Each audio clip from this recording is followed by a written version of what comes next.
송묘지는 태국이고요. 이번에 한 5년 만에 나왔는데 너무 많이 달라져가지고 길 찾기가 참 힘듭니다. 그래서 하나님께서 한국을 이렇게 사랑하셔서 점점 좋아지게 하셨고 안 좋은 점도 있지만 그래도 태국과 한국을 비교하면 한국은 한 천국 같지 않지만 이렇게 잘 되어 있어서 살기 좋고 참 좋습니다. 그래서 오늘 우선은 말씀 통해서 하나님께 나아가고자 합니다.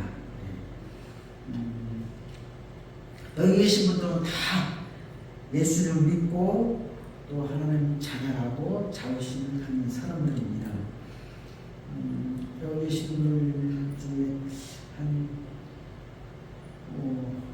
1년 정도 된 것 같지 않고 최소한 5년, 10년 이상 되신 것 같은데 그렇게 오래 신앙생활 갖고 또 중년층 이상 이런 분은 되게 예수님을 믿고 믿으면 잘 되고 복 받는다고 생각을 합니다. 예, 맞습니다. 한국 초대교회는 예수님만 믿으면 잘 됐죠. 안 되는 일도 되고 엉켰던 일도 풀어지고 잘 됐습니다. 그런데 지금은 어떨까 그런 생각을 합니다. 과연 지금도 그럴까? 우리나라 선교역사가 100년이 넘었죠. 그래서 교회도 많고 기독교도 많고 우리나라 복음률이 최고 높을 때는 25% 4명에 1명은 교회 다니고 예수님 아는 사람들입니다. 그렇게 많은 기독교 있는 한국에서 지금에도 예수님만 믿으면 다 잘되고 복 받느냐? 그럴까요? 물론 그런 분도 있겠죠. 그렇진 않습니다. 물론 예수님 믿는 것은 참 복된 일입니다. 하나님의 자녀 되는 거잖아요. 우리 영혼이 구원받는 거고, 그리고 우리는 피조물인데, 그렇잖아요? 하나님께 창조하신 피조물인데 그 피조물이 하나님의 자녀가 되고, 그래서 피조물인 우리가 창조주 하나님을 아버지라 부를 수 있는 거, 세상에 이런 복은 없죠. 이 우주를 다 통틀어서 찾는 할자도 이같이 큰 복은 없습니다. 우리가 피조물로 태어났지만 예수님을 믿음으로, 십자가 그거잖아요. 십자가가 하나님과 우리 사를 화해시키고 우리를 피조물인 우리를 하나님의 자녀가 되게 하는 것이 십자가입니다. 이걸 통해서 우리가 피조물로 태어났지만 하나님의 자녀가 되고 천국에 들어간다는 사실, 가장 복된 것이죠. 이것을 이제 영적인 복이라고 합니다. 우리가 영혼과 육체의 뜻이 영적인 복음, 우리 영혼은 그렇게 되는데, 그럼 우리 육은 어떨까? 예수님만 믿으면 잘 되고 복을 받느냐? 이렇게 말할 때 그 복이라는 것이요, 제가 조금 전 영적인 복이라 했지만 그냥 많은 사람들이 생각할 때 그런 사업이 잘 되고 장사가 잘 되고 건강해지고 뭐 하는 일이 잘 되는, 그러니까 우리가 살아가면서 있으면 있을수록, 많으면 많을수록, 풍부하면 풍부할수록 좋은 거, 그걸 생각하거든요. 이런 부분은요, 예수님만 믿는다고 그냥 저절로 따라오는 것은 아닙니다. 그럼 어떻게 하면 이런 복까지 우리가 받을 수 있는지를 성경을 통해서 알아보겠습니다. 오늘 읽은 성경 창세기 22장 1절에 보면 그 일 후에 하나님이 아브라함을 시험하시러 부르십니다. 그럼 그 일이 뭐냐? 그 일. 그 일은 창세기 15장 8절에서 14절까지의 사건입니다. 창세기 15장 지금 22절이죠. 15장 8절에서 14절까지의 사건은 뭐냐면 이삭과 이스마엘이 둘의 관계되는 건데, 우리나라 성경으로는요 이스마엘이 이삭을 놀린다고 되어 있어요.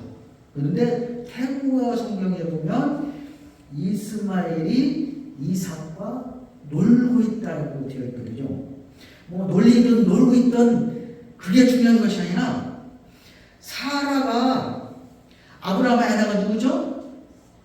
사라죠. 이삭의 어머니 누구죠? 사라죠. 그럼 이스마엘의 어머니는 하갈이죠. 하갈은 사라의 몸종이고, 사라가 지금 무슨 광경을 보고 있냐면요, 이삭과 이스마엘이 놀고 있던 둘의 뭔가 하고 있는 모습을 봤을 때에 사라의 머릿속에 탁 스치고 하는 게 있어요. 우리가 어떤 좋은 생각할 때 탁 스친다고 하잖아요. 탁 스치고 가는 게 뭐냐? 오라. 이삭이 장자권자가 될 수 있을까? 자, 보십시오. 아브라함, 사라. 근데 자녀가 없었죠. 그래서 사라가 너무 조급해요. 아들도 없고 딸도 없고 아기는 생길 기미도 없고, 그래서 몸이 닳는 사람 중에요 아브라함의 사라예요. 사라잖아요. 그래서 자기 몸종을 아브라함께 보내서 아이를 낳게 하는데, 그가 바로 이스마엘이죠. 소중해 안 소중해요? 소중하죠. 그런데 그 후에 자기를 통해서 이삭도 태어났어요. 아브라함에게는 자식이 몇 명 있어요? 2명 있죠.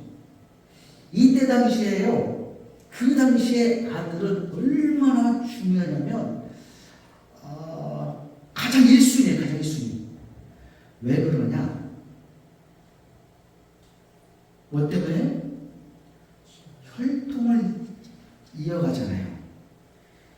이게 없으면 딱 끊기는, 그 대에서 끊기는데 우리나라보다 더합니다. 이 중동시대에는. 그래서 장자권자에게 거의 반 이상의 재산을 물려주잖아요. 이름도 성도 물려주고.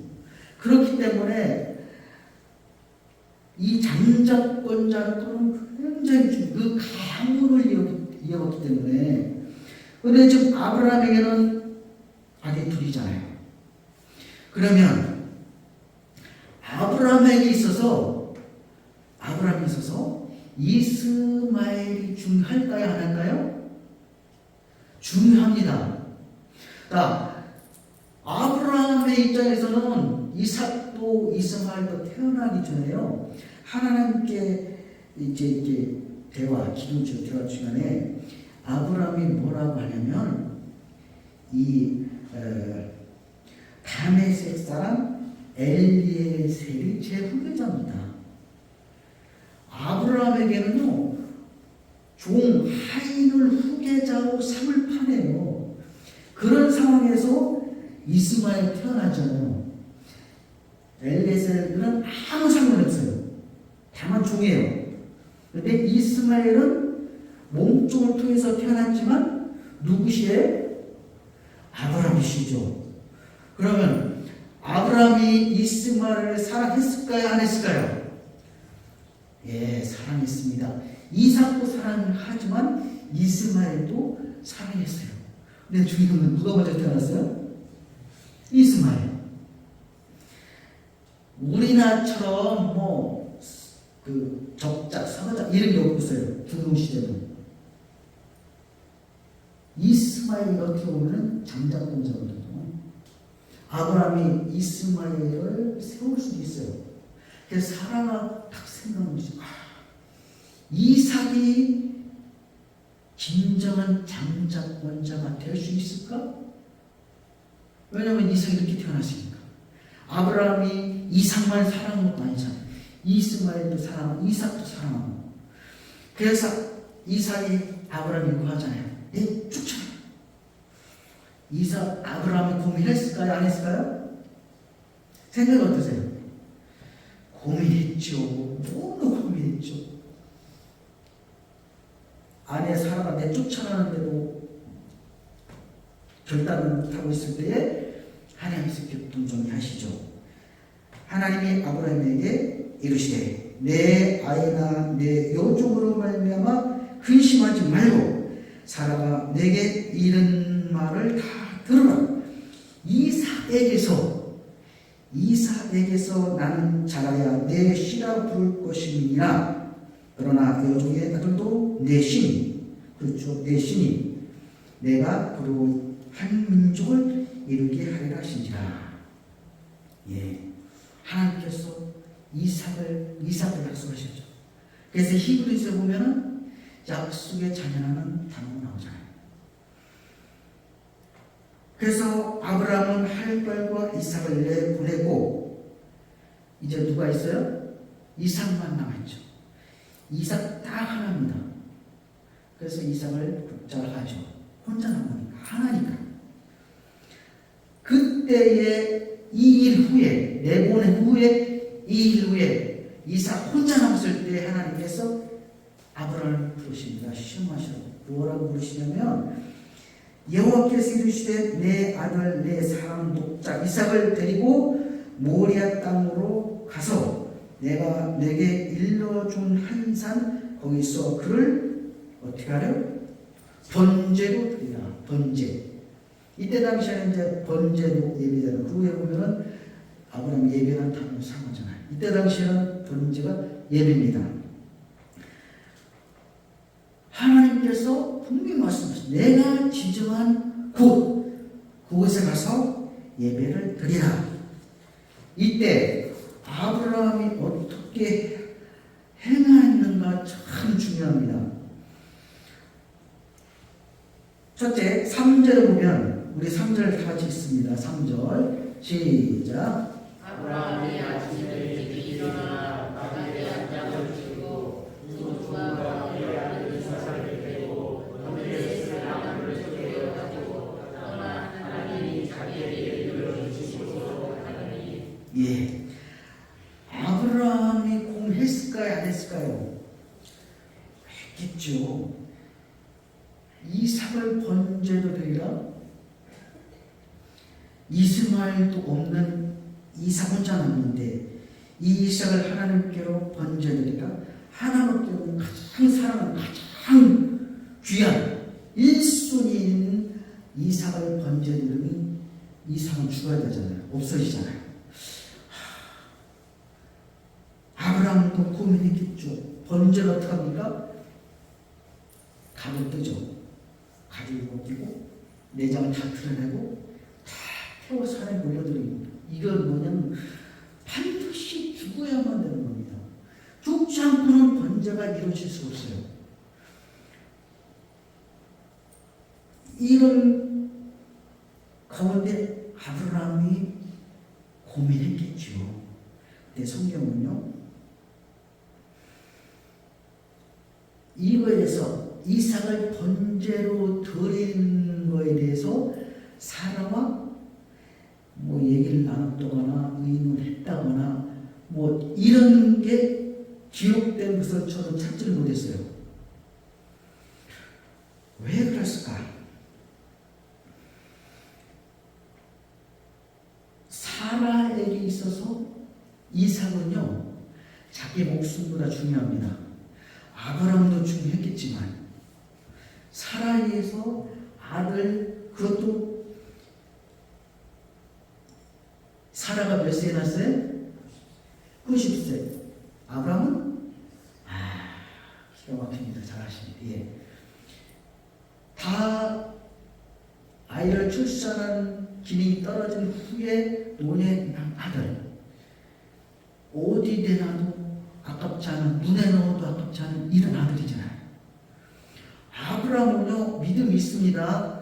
믿음의 조상이죠. 아브라함도 그의 버금가지만 사라에게 말을 했을 때 과연 사라가 어떤 반응을 나타난가요? 기가 막히죠. 이건 말도 안 되죠. 있을 수 없는 일이잖아요. 성령의 감동으로 성령님이 모세를 감동시켜서 기록한 이 성경에는 분명하게 사라가 얘기했다는 기록이 없습니다. 전혀 없습니다. 그리고 성경이 뭐라고 기록하냐면은 아침 일찍이 준비하고 떠날 준비하고 떠났다고 되어 있어요. 사라에게 여기에 대해서 얘기했다는 전혀 성경 딱 한 번 있어요. 왜 그럴까? 우리가 상식적으로 성경도 성령님의 감동으로 기록됐지만 인간의 수준을 맞춰서 하나님의 말씀을 전하잖아요. 그래서 인간의 상식적인 것을 전혀 배제하는 게 아니거든요. 사라가 난리 났겠죠. 얘기했더라. 아브라함 딱 함하고 떠납니다. 아브라함은요, 순종하면서 문제가 생길 수 있는 길을 어때요? 차단했다는, 이게 중요합니다. 그리고 두 번째 5절, 두 번째 다시 쓰는 5절 시작.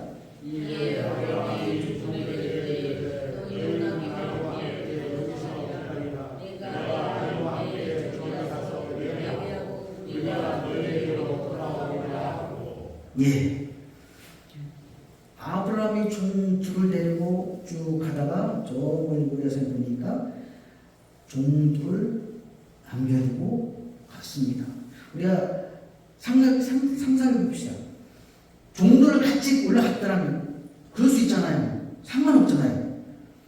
올라가서 예배를 드리려 할 때 우리는 예배는 뭐 찬양하고 기도하고 이런 거지만 하나님께서 아브라함에게 지시하신 예배 방법은 번제거든요.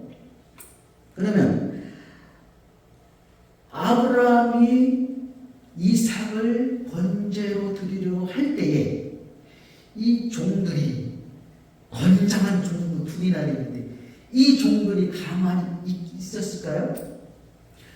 이제 나이든 주인 아브라함이 죽으면은 그 다음이 이삭, 자기네 젊은 주인이 죽으려고 하는데 이 종들이 가만히 있었을까요? 그렇지 않다 할지라도 아비가 자식을 죽이려고 하는데 어느 누가 방관하겠냐 그 얘기죠. 우리 상식적으로 생각하면 분명히 방해했을 겁니다.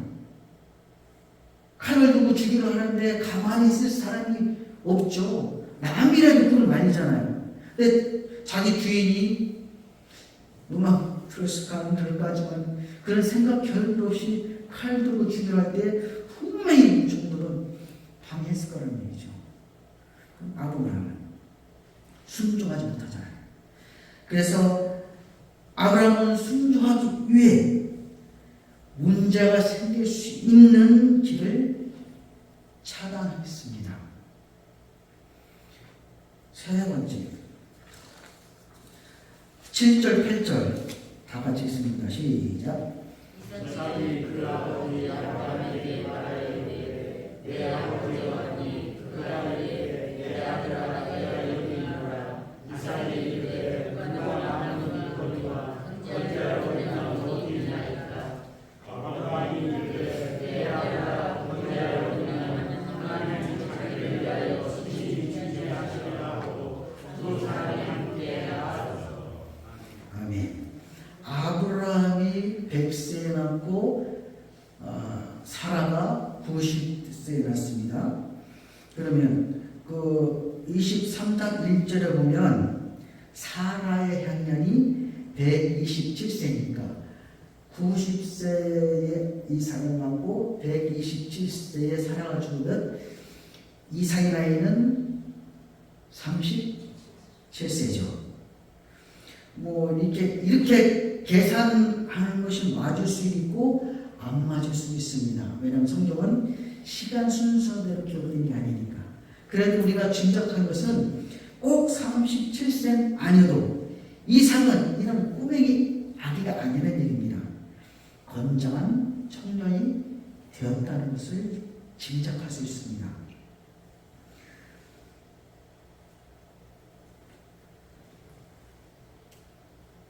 이삭이 땔감을 짊어지고 아브라함은 칼과 불을 들고 갑니다. 이때 이삭이 있죠. 재물이 어디 있습니까? 땔감도 불도 다 있는데 재물이 없잖아요. 그럼 이삭이 몰라서 그랬어요. 이삭은 아브라함에게 있어서 가장 소중한 뭐 이스마엘도 이제 중했겠지만 다 떠나보내고 이삭이 1순위입니다. 아브라함은 부자입니다. 바쁩니다. 웬만한 건 다 있습니다. 소중한 건 다 있습니다. 뭐 금은보화, 뭐 향신, 뭐 향은 다 있습니다. 이 많은 재산 중에 1순위는 이삭입니다. 가문을 이어오기 때문에. 그러면 이렇게 중요한 존재를 아브라함이 이제까지 살아오면서 예배 드릴 때, 번제 드릴 때에 이삭을 저 속에 꽁꽁 숨겨놓고 혼자 있을까요? 아니죠. 때로는 이삭을 데리고 예배 번제 드리기도 하고 이제 이삭이 크면 이게 같이 했겠죠. 시키기도 하고 같이 했겠죠. 그럼 분명히 이삭은 번제가 뭔가 알았을 겁니다. 자, 보시죠. 그러니까 이삭이 묻잖아요. 땔감도 있지, 칼도 있고, 지필 불도 있어. 한 가지 없잖아요, 한 가지. 재물. 그래서 이삭이 묻는 겁니다. 아버지요, 땔감도 있고, 다 불도 있는데, 재물이 없네요? 만약에요, 그때, 아브라함이 푸도록 직접적으로 말했더라면 그래 오늘 재물은 너다. 그럼 어떻게 됐을까요? 건장한 이삭으로 지금 번제들을 그곳에 딱 도착하는 거 아니잖아요. 도착했으면 뭐 이삭이 뭐 찬양을 하든 뭘 하든 탁 뛰쳐나가든 뭐 했을 텐데 아직 이르지 않아요. 가는 중이거든요. 가는 중인데 만약에 아브라함이 그래 오늘 재물은 너야 미안하다. 이삭이요. 보십시오. 자기를 태울 땔감을 짊어지고 아버지 손에 칼이 있으니 자기를 죽일 칼이에요. 또 한 손에는 불이요. 자기를 태울 불이에요.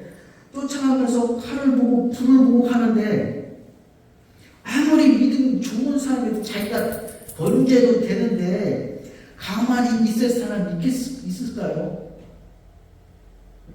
저는 아무리 믿음 좋아도 그건 못할 것 같습니다. 원래 성경에는 순종의 아들이라고 하지만 제가 그 상황이라면 도저히 같이 못 갑니다. 그런데 아브라함은요, 또 간접적으로 얘기합니다. 어떻게 해요? 여기서 충분히 너가 재물이 아니라고. 이삭은 순종의 아들이잖아요. 아마 제 생각에는 이삭도 짐작했을 겁니다. 그런데 아버지가 분명히 얘기하기를 너가 재물이 아니라고 여호와께서 준비하시리라고. 그래서 이삭은 떠나가죠. 여기서요 아브라함이 참 지혜롭게 얘기하는 겁니다. 하나님 아브라함이요 순종하기 위해서 문제가 생길 수 있는 길을 차단했습니다. 참 중요합니다. 넷째, 9절 10절요. 다 같이 읽습니다. 9절 10절 시작.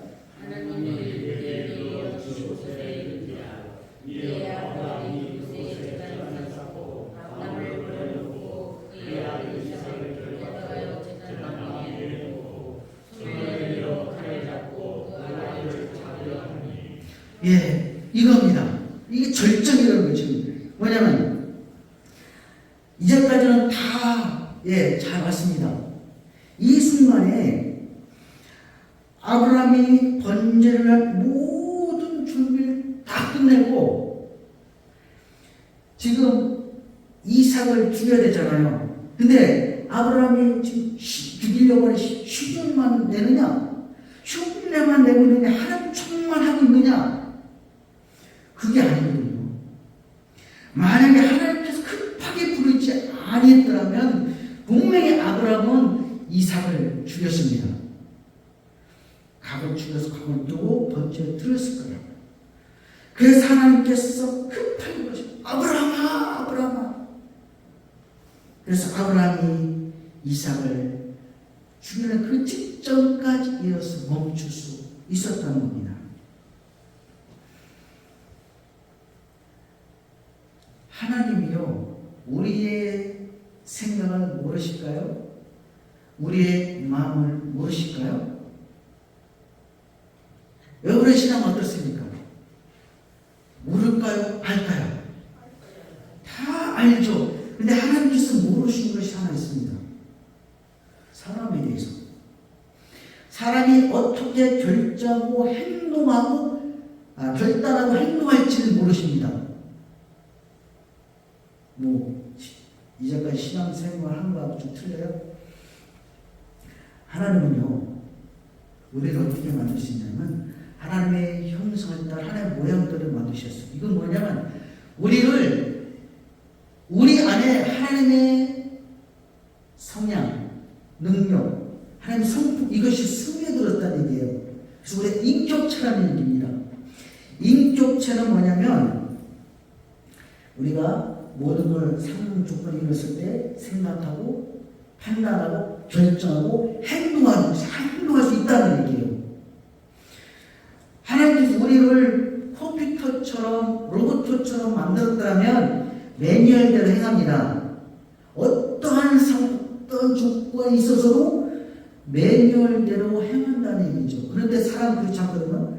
인격체로 만들었기 때문에 하나님께서 우리 생각도 마음도 성품 다 아시지만 결정적인 순간에 어떻게 결정하고 행동할지 하나님 모르신다는 얘기예요.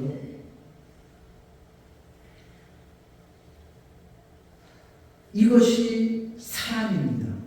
그래서 하나님께는 항상 플랜 1, 2, 3 계획 1, 2, 3, 4가 있습니다.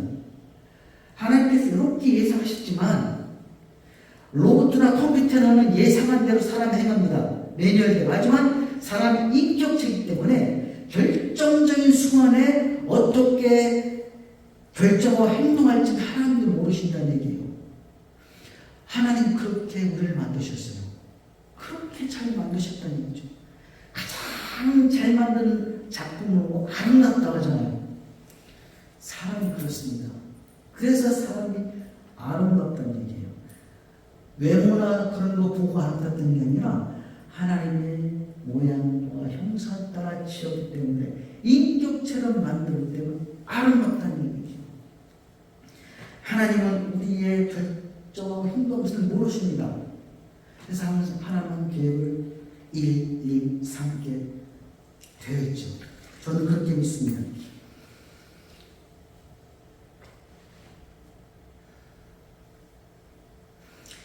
하나님께서요 아브라함이 이삭을 죽이려고 할 때까지 하나님도 몰라요.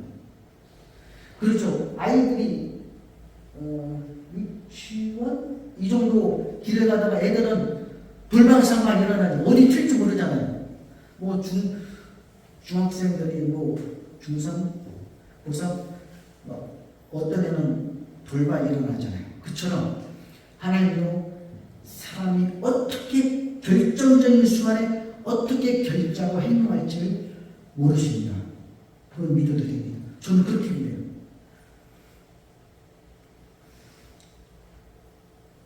하나님께서 그 순간까지 이런 후에 아브라함이 하신 말씀, 이제야 내가 하나님을 경외할 줄 아노라. 하나님께서 왜 모르셨겠어요? 하지만 아브라함의 결정적인 순간에 어떻게 할지를 모르셨다니 기다리신 거죠. 아브라함이 하나님의 예상대로 행동했을 때 이제야 내가 경외할 줄 아노라. 하나님께서 우리에게 원하시는 것은요, 예수님을 나의 구주로 믿고 하나님의 자녀가 되는 권세를 받았으니 이제는 하나님을 경외하는 겁니다. 아브라함이 3일 동안 가면서 돌아갈 수 있는 시간도 기회도 있었습니다. 그러나 아브라함은 그렇게 하지 않았습니다. 순죄의 길을 걸어가고 결정적인 순간에 하나님을 경외했다는 얘기죠. 예수님을 믿는다고 완벽한 사람이 됩니까? 죄를 짓지 않았던 원상태로 돌아갑니까? 예수님을 딱 믿는다고 앞으로 죄를 짓지 않은 완벽한 사람이 되느냐? 아니죠. 그렇죠? 동의하시죠? 믿으면 하나님의 자녀가 되지만 믿는 그 순간부터 완벽한 사람이 되는 거 아니에요. 소속이 하나님께 속했다는 얘기죠. 믿은 후에 때로는 불순종할 수도 있습니다. 하나님 의지하지 않을 수 있습니다. 교회 예배 안 나올 수도 있고 11절 때 나올 수도 있고 믿음을 다 할 수 있다는 얘기죠. 근데 중요한 거는 그렇게 할 때에 양심에 이렇게 난 사람은 덤덤해요. 교회 안 나올 수 있고 11점 아시면 안 될 수도 있고 덤덤해. 그 사람은요 구원받은 사람이라고 할 수도 없을 겁니다. 간접적인 점검에 의하면. 그런데 오늘 주일이지 하나님 예배한 날이지 내가 못 가면 막 괴롭고 힘들어요. 예배에 못 가면 가야 되는데 괴롭고 힘들어요. 11주일 하나님 건데 어떻게 하다 너무 안 했기 못했어요. 너무 괴롭고 힘들어요. 이런 사람은요 양심 아직 살있거든요. 이런 사람은 비록 그렇게 하지 못했다 할지라도 구원받은 사람입니다. 그런데 덤덤하면 정말 깊이 생각해야 됩니다. 경외한다는 얘기는요 믿은 후에 차원 높은 겁니다. 믿는다고 다 복받는 게 아니고 하나님의 자녀가 돼서 천국 간다는 건 확실하지만 이 땅에 살면서 복받는 게 아니란 얘기예요. 경외해야만이 오늘 말씀드렸잖아요. 이제야 내가 경외한 줄 아노라. 그 후에 하나님께서 복을 내리시거든요. 하나님 경외해야만이 내가 복받을 수 있는 얘기예요. 예를 들어서 이렇게 올라왔습니다. 문 열고 올라왔어요. 하나님께서 원하신 것은 그러면 들어왔으니까 올라왔으니까 이 안의 분위기를 파악하고 분위기에 적응하라. 하나님께서 이걸 원하시는 얘기요. 다른 믿음을 닦았다는 것이 아니라 만세운동이 아니라 믿었으니까 하나님의 자녀가 되었으니까 어떻게 해요? 하나님을 경외해라. 그럼 하나님께 어떻게 해요? 복을 주시는 겁니다. 이것이 오늘 하나님께서 말씀하시는 겁니다. 육적인 복은 우리가 하나님 경외해야 할 때만이 임하는 겁니다. 17절 18절에 보면 내가 내게 큰 복을 주고 내 씨가 크게 번성하여 하나님의 별과 같고 바닷가에 모래 같게 하니 내 씨가 그 대적의 성문을 차지하리라. 또 내 씨로 말미암아 천한 만민이 복을 받으리니 이는 내가 나의 말을 어떻게 준행하였습니다.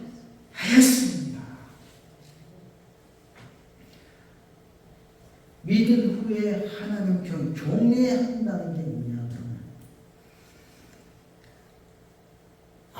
하나님께서 아브라함에게 요구한 것은 제1 순위는 이삭이잖아요.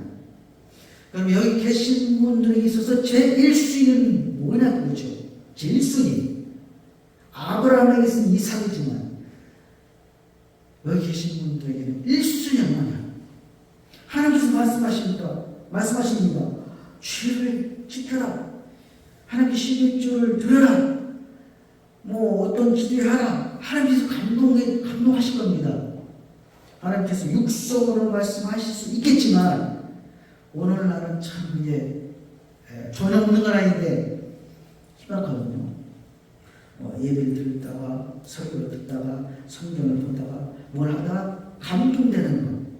하나님께서 그런 방법으로 많이 말씀하시거든요. 그때 하나님을 경외한다면 그 감동된 것을 행하기 위해서 아브라함처럼 하나하나 차단시키는 겁니다. 순종하기 위해서. 예를 들어서 주일날 주일 성수하는 걸 가지고 하나님께서 감동 주셨어요. 이제 아브라함처럼 모든 걸 차단해야지. 약속도 차단하고 뭐도 차단하고 뭐 여기 계신 분은 이제 연세 드셨으니까 뭐 손녀, 손주, 뭐 사위, 딸 모든 들어오는 것도 또 약속들 다 차단하고 주일 가려고 딱 하는데 갑자기 사업하시는 분이 있겠지만 없는 분들로 어떤 1년 예산과 막먹는 1년 매출과 막먹는 어떤 사람이 계약하자고 딱 연락 왔어요. 주일날. 그러면 어떻게 하시겠어요? 주일 성수를 지키고 다 결단했는데 한번 하나님께서 감동 주셔서 주일 성수해야 되는데 그런 약속이 왔어요. 뭐 보통 사람 같으면 계약하면 한 번에 1년 매출. 그러나 그게 걸림돌이 될 수 있거든요. 그것까지 차단하고 주일 성수 할 때 완전한 하나님 복이 임한다는 사실이요. 이것이 하나님을 경외하는 겁니다. 하나님을 경외한다는 것은 쉬운 게 아닙니다. 어렵습니다. 아브라함에게서 이삭을 번제로 드리고 이거 못합니다. 하나님께 믿음의 조상이라 그런 받을 정도라면 얼마나 희생이 따르겠습니까? 이렇게 하나님 경외할 때에 육신적인 복이 임한다는 사실. 여기 계신 분들 다 영적인 복 받았습니다. 아멘. 하나님의 자녀입니다. 하나님 나라 들어갑니다. 그렇다면 그것만 있으면 안 되잖아요. 우리가 살아가면서 받은 복도 받아서 누려야 다른 사람들이 나의 생활을, 다른 사람들이 나의 풍족한 생활을 보고, 하나님 복 주시는구나. 그래야 전도하기도 수월하잖아요. 내가 못 살고 쪼다니는데 예수 믿으라고 예수 믿겠어요. 너같이 예수 믿는데 그것도 가난하겠다. 그러니까 힘들지만 조금 더 절단하고 하나님을 경외함으로 나가십시오.